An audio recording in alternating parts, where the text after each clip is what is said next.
দেখুন বন্ধুরা, আমি পুকুরের মাছ দিয়ে কাঁচা কলা আলু পেঁপে দিয়ে ঝোল রান্না করব। পরের দিন তো সকালে তো আমার হাজব্যান্ডও স্কুলে যায়, মেয়েও যায়, ছেলে যায়, তার জন্য আমি সময় পাই না। সকালে কাজটা তাড়াতাড়ি করার জন্য আমি সব সময় আগের দিন রাত্রে সবজি কেটে রাখি, তাহলে সকালবেলা তাড়াহুড়া থাকে না। বন্ধুরা, আপনারা দেখতে থাকুন আমি কিভাবে কাঁচা কলা আলু আর পেঁপে দিয়ে মাছের ঝোলটা রান্না করি। কাঁচা কলাটা কেটে রাখবো, এটার সঙ্গে আপনি কাঁচা কলার ভিতরে ফিল্টার জল দিয়ে রাখা হয়, তাহলে কাঁচা কলাটা কালো হবে না, বা হলুদ মেখে রাখতে পারেন, কিছু হবে না। এই কাঁচা কলার ছিলকা দিয়ে মানে ভাজি বা ভর্তা খাওয়া যায়, কাঁচা কলা কিছু ফেলানো যায় না।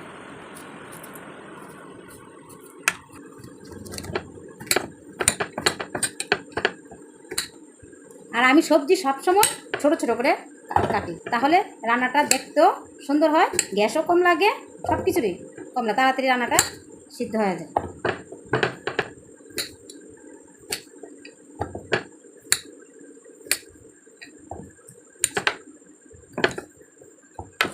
কাঁচা কলা তো কালো হয়ে যেতে পারে, তার জন্য আমি এখানে ফিল্টারের জল দিয়ে দেবো।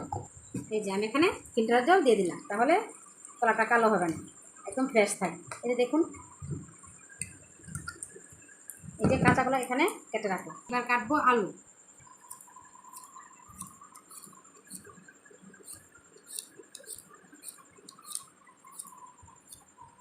তো বন্ধুরা, আলুর ছিলকাও কিন্তু খাওয়া যায়, খুব টেস্টি। বড়া খাওয়া যায়, তো বড়াটাই বেশি টেস্ট হয়।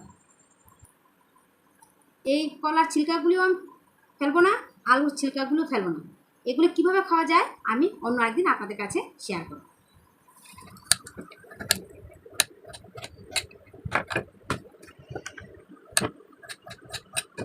দেখুন বন্ধুরা, এখানে আলু তো আলুগুলিও কালো হয়ে যায়, তার জন্য আমি এখানে কিছু পরিমাণ ফিল্টারের জল দিয়ে দেবো, আলুগুলিও কালো হবে না। আলুও কাটা হলো, কাঁচা কলাও কাটা হলো। এবার কেটে নেব পেঁপে।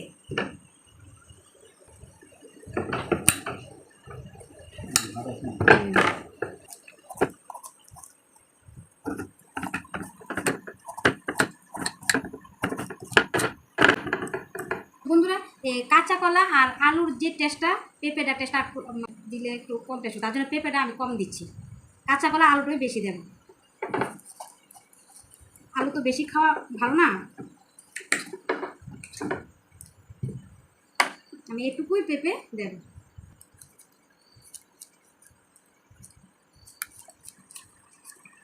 পেঁপে তো ভালো করে না করলে কষ্ট লাগবে।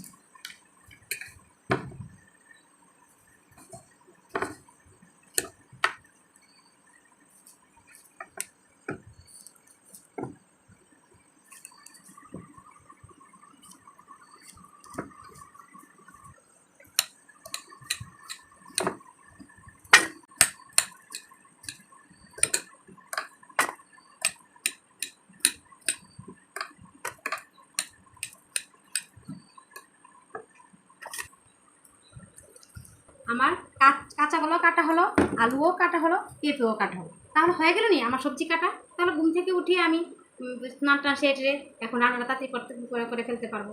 কেন বাড়িতে তো সকালে সবাই স্কুলে যায়, তাহলে আমার একা হাতে কাজ করতে পারি না, তো তাড়াহুড়া লেগে যায়। তার জন্য আমি আগের দিন রাত্রে সবসময় সবজি কেটে রাখি। তো বন্ধুরা, আমার এই টিপসটি আপনারা পুরো করে চলবেন, দেখবেন আপনাদের সকালবেলা কোনো তাড়াহুড়া লাগবে না, আপনাদের সহজে কাজটা করে ফেলতে পারবেন। কালকে আমি আপনাদের দেখাবো কীভাবে কাঁচা কলা দিয়ে আলু দিয়ে পেঁপে দিয়ে মাছের ঝোল রান্না করি। রাত আমি যে সবজিগুলি কেটেছিলাম, কাঁচা কলা পেঁপে আলু দিয়ে মাছ রান্না করব। আজ আমি এখন এই মাছ রান্না করব। আপনারা দেখতে থাকুন আমি কীভাবে কাঁচা কলা আলু পেঁপে দিয়ে মাছ রান্না করছি। এখন পরিমাণ মতো লবণ আর হলুদ দিয়ে মাছগুলি মেখে নিলাম, আর কড়াইয়ের মধ্যে হালকা লবণ দিয়ে দিলাম যাতে মাছগুলি লেগে না যায়।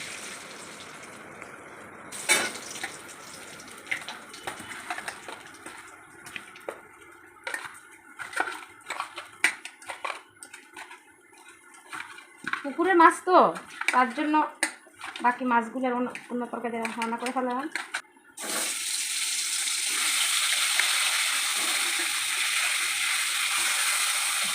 এখন মাছগুলি উল্টিয়ে নেব, দেখি মাছগুলি ভাজা হয়েছে কিনা। ওই দিকটা মোটামুটি মাছগুলি ভাজা হয়ে আসলো।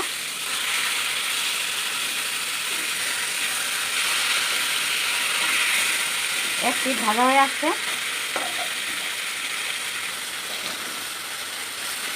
আমার মাছগুলি ভাজা কমপ্লিট হয়ে গেল। এখন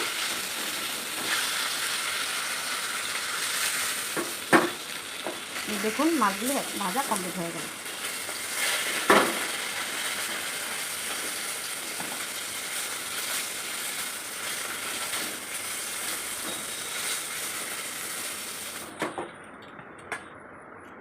কাঁচা কলা, আলু আর পেঁপে মাছ দিয়ে রান্না করবো, তো তার জন্য আমি এখানে নিয়েছি পেঁয়াজ কুচি, এখানে হলো কাঁচা লঙ্কা বাটা আর আদা বাটা।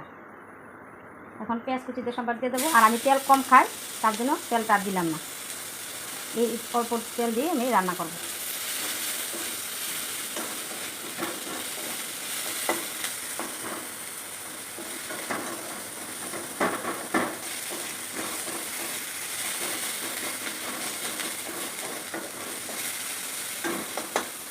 আমি এখানে কোনো মশলাই ব্যবহার করব না, কাঁচা লঙ্কা আর আদা বাটা দিয়ে রান্না করব।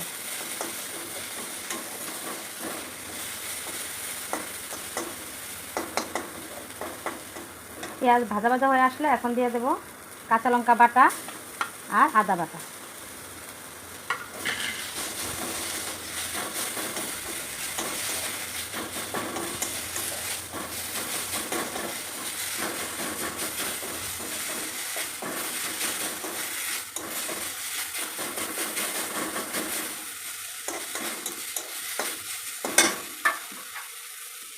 কাল আমি এই সবজিগুলি কেটে রেখেছিলাম, কাঁচা কলা তো তার জন্য অল্প হলুদ মেখে রেখেছিলাম, ভালো হয়ে যাবে তার জন্য একটু অল্প হলুদ মেখে রেখেছিলাম।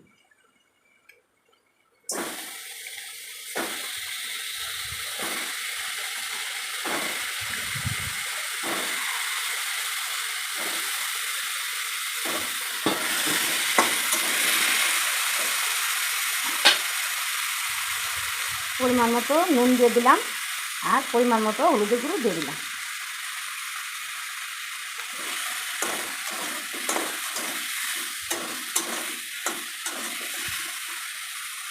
এখন সেদ্ধ হওয়ার জন্য ঢাকা চাপা দিয়ে দেবো 1 মিনিটের জন্য।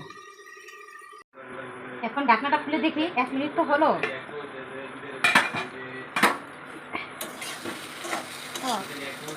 ভাজা ভাজা হয়ে আসলে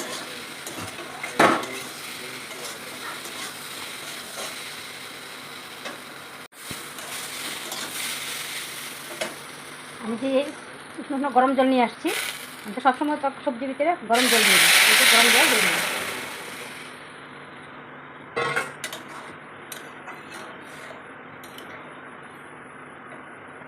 তারপর এক এক করে মাছগুলো দিয়ে দেবো।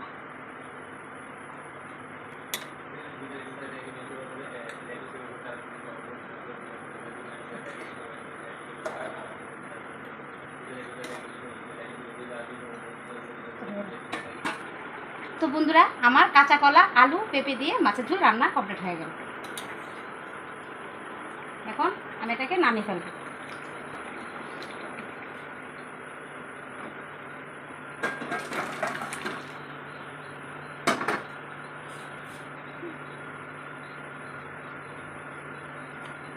তো বন্ধুরা, আমার পেঁপে দিয়ে, আলু দিয়ে আর কাঁচা কলা দিয়ে মাছের ঝোল রান্না করলাম। আমি কিন্তু কোনো মশলা ব্যবহার করিনি, আমার পুকুরের মাছ তো তার জন্য আমি কোনো মশলা ব্যবহার করিনি। তো বন্ধুরা, আমার এই রেসিপিটি আপনাদের কাছে কেমন লাগলো তা অবশ্যই কিন্তু কমেন্টের মাধ্যমে জানাবেন। ভালো লাগলে লাইক শেয়ার করবেন আর আমার চ্যানেলটাকে সাবস্ক্রাইব করতে ভুলবেন না। আবার আসবো আপনাদের কাছে নতুন একটি ব্লগ নিয়ে। আপনারা সবাই ভালো থাকবেন, সুস্থ থাকবেন।